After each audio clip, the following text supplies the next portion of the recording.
Hello welcome students to our YouTube channel of Springdale English medium school. आज मैं आपको नया चैप्टर पढ़ाने जा रही हूँ 5th स्टैंडर्ड का unit 4 the my elder brother, मेरा बड़ा भाई, and is written by one of my favourite author whose name is Munshi Premchand. Scene 1, ये फर्स्ट सीन है चैप्टर का। A hostel room, 2 brothers aged 9 and 14 years sitting at a study table. The elder brother Bhaiya is reading a book and the younger one Munna is drawing pictures of birds and animals. यहाँ पर आप देख सकते हैं ये scene में 2 भाई हैं और ये एक हॉस्टल का कमरा है। जो बड़ा भाई है उसकी एज 14 ईयर्स है, जो छोटा है उसकी एज 9 ईयर्स है।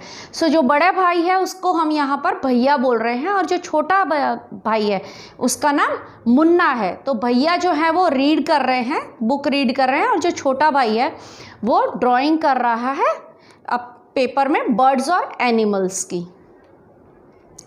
भैया कहते हैं what are you doing Munna? तो Munna said I am drawing. अब यहाँ पर बेटा ये जो डॉट्स है ना, इसको हम बोलते हैं सेड, यानी भैया ने कहा। तो हर बार मैं ऐसे नहीं बोलूँगी भैया सेड, तो भैया फिर यहाँ पर ये जो 2 डॉट दिए ये इसका मतलब ये भैया बोल रहे हैं। देन मुन्ना, ये मुन्ना बोल रहा है कि आई एम ड्राइंग। तो यहाँ भैया ने ऐसा पूछा मुन्ना से कि what are you doing Munna? तो मुन्ना ने कहा आई एम ड्राइंग, मैं ड्राइंग कर रहा हूँ। भैया when will you study? Where were you in the morning? Munna I was playing. भैया how can you sit with a book for hours together? भैया यहाँ पूछते हैं तो तुम ड्राइंग कर रहे हो, तुम पढ़ोगे कब? सुबह से तुम थे कहाँ मॉर्निंग से? तो मुन्ना कहता है आई वॉज प्लेइंग, मैं खेल रहा था। और भैया आप इतने घंटे बुक्स के साथ कैसे पढ़ सकते हो? इतने घंटों तक आप बुक्स के साथ कैसे रहकर पढ़ सकते हैं? भैया that's because I want my foundation in education to be very strong. If the base is strong, then the building will stand firmly. Sometimes it takes me 2 years to do 1 year's work. अब यहाँ पर फिर भैया उसे छोटे भाई को समझा रहे हैं कि बिकॉज मैं क्यों पढ़ सकता हूँ, क्योंकि मुझे जो मेरा फाउंडेशन है बेसिक एजुकेशन का वो स्ट्रॉन्ग करना है। यानी हम आपको बोलते हैं ना जैसे केजी में आपके 98% आते हैं, पर जैसे जैसे आप ऊपर की क्लास में जाते हैं तो आपके परसेंटेज, आपका ग्रोथ जो है वो स्लो डाउन होते जाता है। पर जब नीचे से भले हमारे परसेंटेज नहीं आते, पर जब हमारा बेस क्लियर होता है तो हमें आगे जाकर हमारे परसेंटेज पे फोकस नहीं होता, पर हमें जो पढ़ाया जा रहा है वो अच्छे से समझ में आए, दैट इज़ कॉल्ड बेस।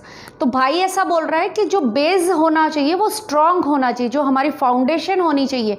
जो हम बोलते हैं ना कि अगर नींव पक्की नहीं है तो इमारत जो है वो हमेशा कमज़ोर रहेगी। अगर बेस स्ट्रॉन्ग है, फाउंडेशन अगर स्ट्रॉन्ग है तो बिल्डिंग हमेशा स्ट्रेट खड़ी रहेगी, कभी उसकी नींव हिलेगी नहीं।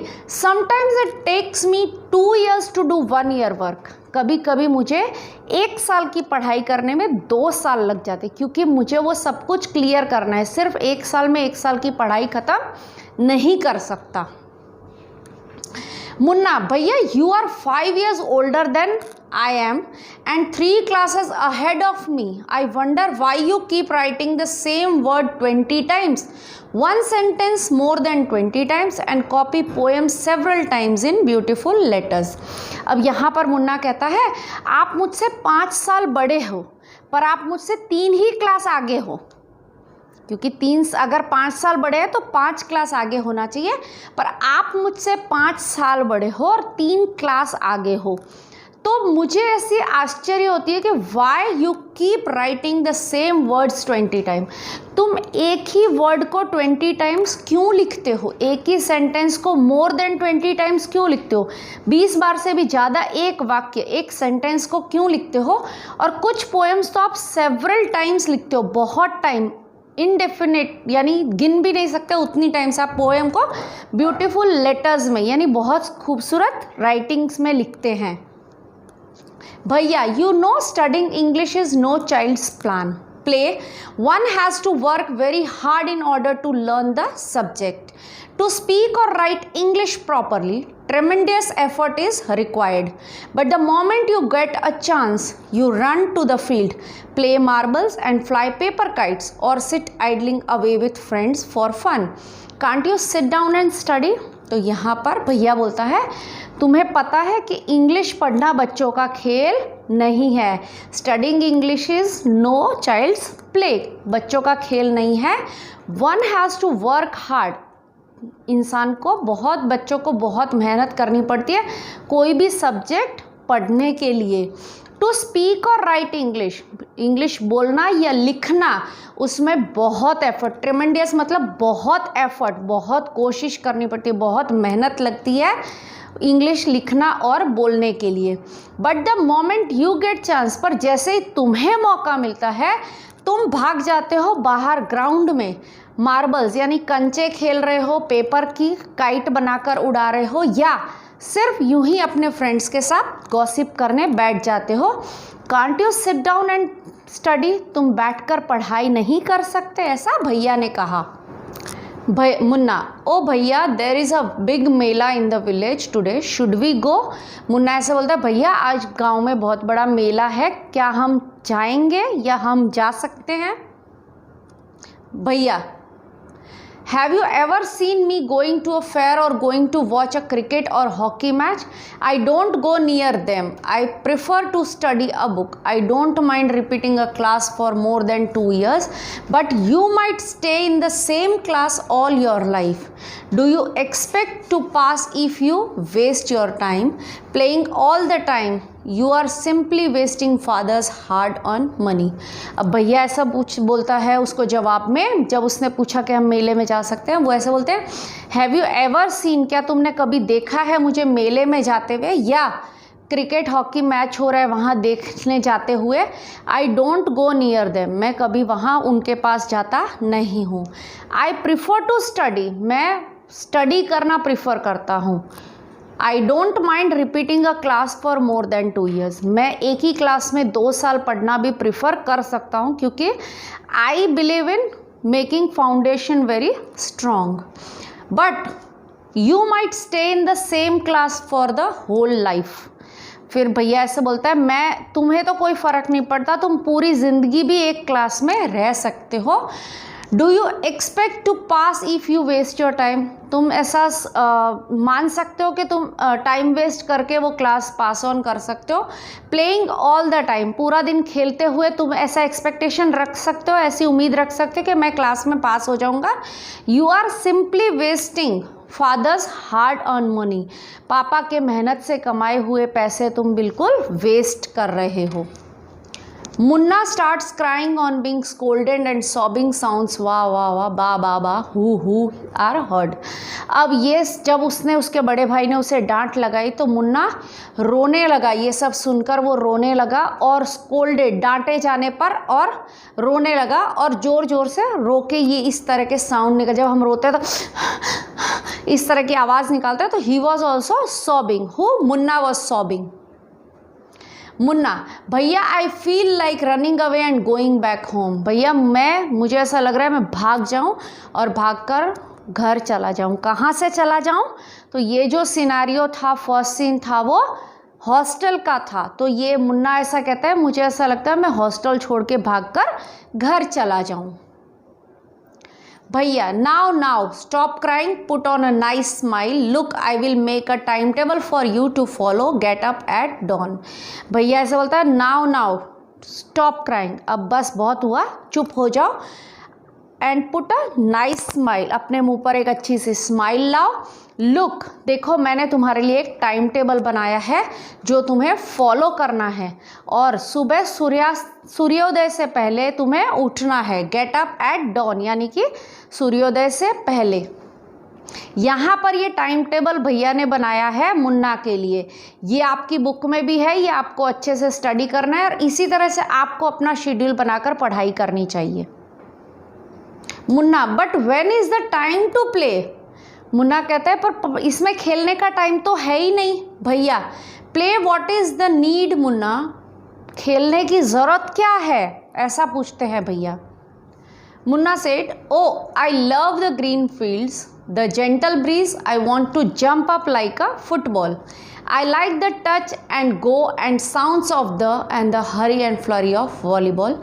Pulls me like a magnet. As soon as I am on the field, I forget everything. Munna कहता है मुझे खुला ग्रीन मैदान बहुत अच्छा लगता है, मुझे वहाँ जो ठंडी ठंडी हवा चलती है वो बहुत अच्छी लगती है, मुझे मैच फुटबॉल की तरह जंप करना चाहता हूँ. I like the touch and go.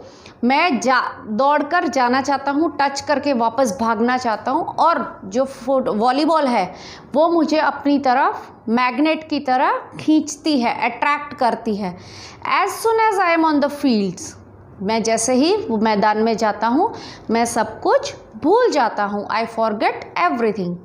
Now scene 2, the final exams are over and the results are out. अब यहाँ पर सेकेंड सीन, पहला सीन था दो भाई का कन्वर्सेशन है जब वो हॉस्टल रूम में, अब ये सेकेंड सीन आता है जहाँ पर एग्ज़ाम्स ख़त्म हो चुकी है और रिज़ल्ट डिक्लेयर होने वाला है.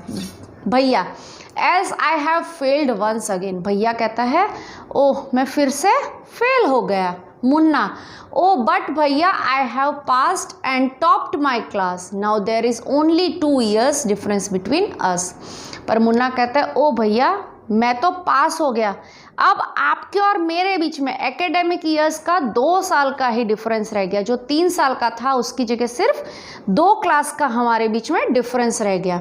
भैया, but my dear brother don't be so proud, you have passed only 1 class and you think that I am stupid and you are smart. भैया कहता है कि इतना प्राउड होने का, इतने अभिमानित या गर्व महसूस करने की ज़रूरत नहीं है, तुमने सिर्फ 1 क्लास पास की है. एंड यू थिंक, तुम्हें ऐसा लगता है कि मैं बेवकूफ़ हूँ और तुम स्मार्ट हो. Once in a gully danda, while in a game, you might get lucky and hit a goal, but that does not mean you have mastered the game. You have to work hard to be successful in life. When you have to study a subject like algebra or geometry in higher classes, then you will understand the importance of hard work. In geometry, if one writes ACB instead of ABC, the answer is marked wrong. The examiners will not spare you. They want you to learn word by word from the text books. अब भैया यहाँ पर बोल रहा है कि गुल्ली डंडा में जो गेम है उसमें एक बार अगर तुमने लग गया तुम्हारा निशाना, तो इसका मतलब ये नहीं कि तुमने वो गेम में मास्टर्स डिग्री ले ली. आपको बहुत हार्ड वर्क करना पड़ता है ज़िंदगी में सफल होने के लिए. Hard to be successful in life, you have to work hard, very hard. When you have to study a subject like algebra और ज्योमेट्री, एल्जेब्रा और ज्योमेट्री जैसे सब्जेक्ट जब तुम्हें हायर क्लास में पढ़ने पड़ेंगे तब तुम्हें समझ में आएगी इम्पोर्टेंस ऑफ हार्ड वर्क. तब तुम्हें मेहनत क्या होती है, हार्ड वर्क क्या होता है, उसका महत्व समझ में आएगा. In geometry if one rights CACB instead of ABC, अगर ज्योमेट्री में आपने ABC की जगह ACB लिख दिया तो आपका जो आंसर है वो रॉन्ग हो जाएगा. द एग्जामिनर, जो टीचर पेपर चेक कर रहा है वो आपको जाने नहीं देगा, उसे राइट नहीं करेगा, वो उसे रॉन्ग कर देगा. और they want you to learn word by word from the text book. वो टीचर चाहता है कि तुम वर्ड टू वर्ड याद रखो, लर्न करो टेक्स्ट बुक से. भैया, just today we were asked to write a short essay on the topic of in 4 pages, and imagine can something be written on 4 pages and still be short? It's all so mixed up. अब भैया बोलते हैं just आज की बात बताता हूँ कि हमें एक शॉर्ट ऐसे लिखने को दिया. शॉर्ट ऐसे कितने पेज में लिखना है? 4 पेजेस में. क्या तुम सोच भी सकते हो कि शॉर्ट ऐसे 4 पेज में कोई कैसे लिख सकता है? So something be written on 4 pages and still be short. 4 pages में भी लिखना है और वो भी शॉर्ट. तो ये सब पूरा मिक्स अप है. Munna, thinking aloud, thank God it was time for school or else the scolding would have gone on and on. Munna कहता है, उसे राहत की सांस लेता है और कहता है भगवान का धन्यवाद है कि स्कूल का टाइम हो गया, वरना और कुछ ना कुछ भाई उसमें ऐड ऑन करके मुझे डांटता. स्कोल्ड करता मतलब डांटता. अब सीन 3 आता है, वो क्लास एग्ज़ाम के बाद का कन्वर्सेशन था दो भाइयों के बीच में। अब नेक्स्ट सीन, थर्ड सीन में देखते हैं क्या कन्वर्सेशन है और कहाँ पर है। The results were out once again and it so happened that Munna passed and Bhaiya failed again. Bhaiya was really upset. Munna was also sad seeing his brother so unhappy. Bhaiya now becomes gentler with Munna. Munna became naughtier because of this and studied even less than before. अब third scene में ऐसा है कि एक बार वापस से result आया है जहाँ भैया वापस फेल हो गया और मुन्ना वापस से पास हो गया। ये देखकर भैया बहुत ज़्यादा उदास हैं, अपसेट हैं, और मुन्ना जो है वो भी दुखी है अपने भाई को दुखी अनहैप्पी देखकर।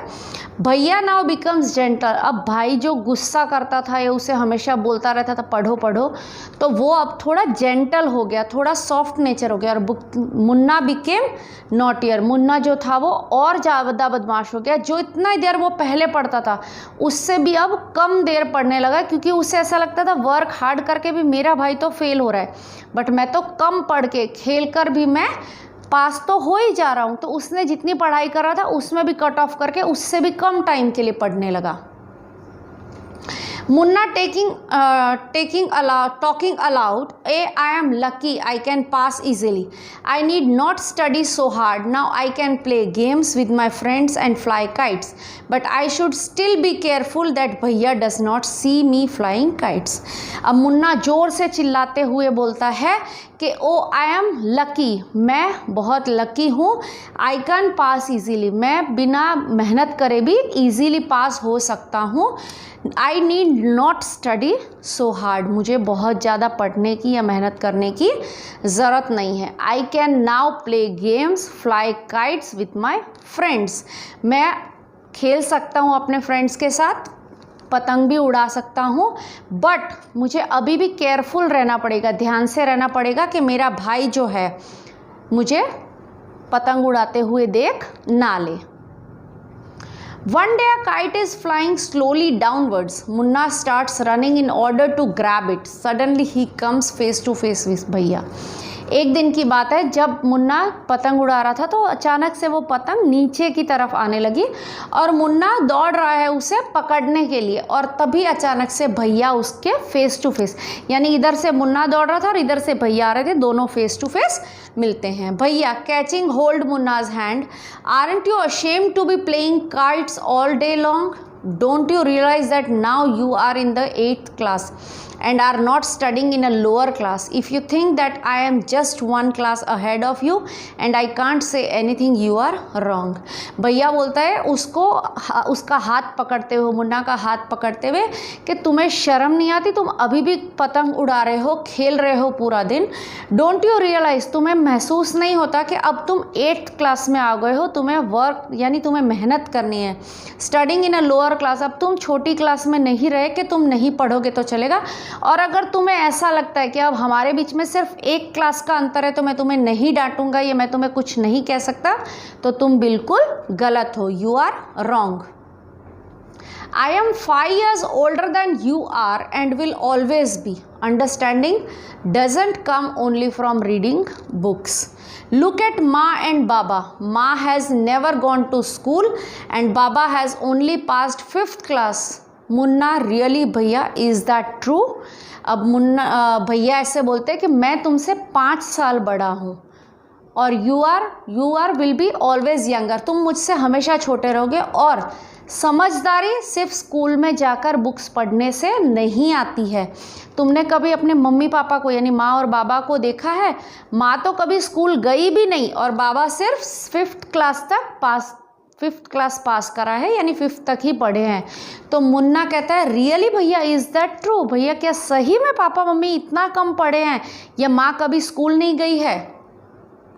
भैया yes, there are 1,000 things that they know more than you or me, and even if we have studied the wisdom of the whole world, Ma and Baba will always have the right to explain to us and correct us.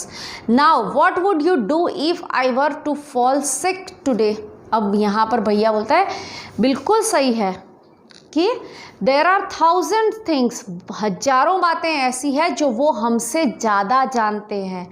And even if we have studied the wisdom of the whole world, wisdom मतलब समझदारी, पूरे दुनिया की अगर हम में समझदारी आ जाती है, फिर भी माँ बाबा will always have the right, उनको हक है हमें एक्सप्लेन करने का कि क्या सही है और क्या गलत है, और हमारी गलती पर हमें सुधारने का हक भी माँ बाबा के पास है। अब तुम ये सोचो कि तुम क्या करोगे if I fall sick today, तुम सोचो कि तुम क्या करोगे अगर आज मैं बीमार पड़ जाता हूँ तो। मुन्ना, आई डोंट नो भैया, आई वुड टेल बाबा and he would rush to the hostel. तो मुन्ना कहता है मुझे पता नहीं भैया मैं क्या करूँगा, पर मैं बाबा को बताऊँगा और बाबा आकर दौड़ कर आएंगे हॉस्टल। भैया, I had expected this answer. Now Baba would not get upset. He would first try to find out what was wrong and then he would call a doctor. Baba would know exactly what to do. They have more experience than us. Now what would you do if I were to fall sick today? अब भैया कहता है मुझे यही answer की उम्मीद थी तुमसे कि तुम बाबा को बुलाओगे, पर बाबा ये बात सुनकर अपसेट नहीं होंगे। पहले वो फाइंड आउट करेंगे, वो पहले ढूंढेंगे कि क्या गलत तुमने खा लिया होगा या कुछ चेंज हुआ होगा तुम्हारे रूटीन में, फिर वो डॉक्टर को बुलाएंगे। ऐसे नहीं कि डॉक्टर को लेकर भागते हुए आएंगे हॉस्टल। बाबा would know exactly what to do, बाबा को पता है कि एग्जैक्टली उस टाइम पर ऐसी सिचुएशन में क्या करना है। They have more experience than us, उनके पास हमसे ज़्यादा एक्सपीरियंस है। और फिर वापस से भाई उससे पूछ रहा है कि अगर मैं आज बीमार पड़ता हूँ तो तुम क्या करोगे। Munna with tears in eyes, भैया I am sorry what you say is true. भैया हग्स मुन्ना लविंगली, मुन्ना आँखों में आंसू लेते हुए बोलता है आई एम सॉरी भैया, तुमने जो कहा वो सही है। यहाँ पर भाई अपने छोटे भाई मुन्ना को झप्पी देता है, या हग करना यानी गले लगा लेता है। भैया, I also like to play and fly kites, but if I also play then how can I watch out for you, you are my responsibility. Munna, I love you भैया। भैया कहता है मुझे भी खेलना अच्छा लगता है, मुझे भी पतंग उड़ाना अच्छा लगता है, but if I also play, अगर मैं भी खेलने लगा तो तुम्हारा ध्यान कौन रखेगा, तुम मेरी जवाबदारी हो, यू आर माई रिस्पॉन्सिबिलिटी। सो मुन्ना कहता है आई लव यू भैया। ये आपका चैप्टर था। यहाँ पर कुछ न्यू वर्ड्स है जिसके मीनिंग्स दिए गए हैं। Foundation that is solid base, schedule time table, essay composition on any subject, idling without any purpose lazy, mastered gained expertise और स्किल्ड। यहाँ पर कुछ हार्ड वर्ड्स है जो आपको चैप्टर रीड करने में ईजीली आप रीड कर सके, उसके लिए यहाँ पर कुछ हार्ड वर्ड्स दिए गए हैं। FOUNDATION foundation, BEAUTI FUL beautiful, EVERY THING everything, IMAGINE imagine, EDUCATION education, PROPERLY properly, GULIDANDA gulli danda, CAREFUL careful, BUILDING building, TREMENDOUS tremendous, SUCCESS FUL successful, EXPERIENCE experience, SEVERAL several, RUNNING running, PUNISHMENT punishment, RESPONSIBILITY responsibility। Thank you. मुझे उम्मीद है कि ये chapter मैंने आपको बहुत अच्छे से पढ़ाया और आप सब ने इन्जॉय किया होगा और आपको ये चैप्टर अच्छे से समझ में आ गया होगा। ये चैप्टर बेटा आपके लिए भी बहुत इम्पॉर्टेंट है। जो आप हार्ड वर्क करके पढ़ते हैं तो आपका बेस क्लियर हो जाता है, आपको आगे जाकर प्रॉब्लम नहीं होती है। So this video is presented to you by Springdale English medium school Kadi. Thank you.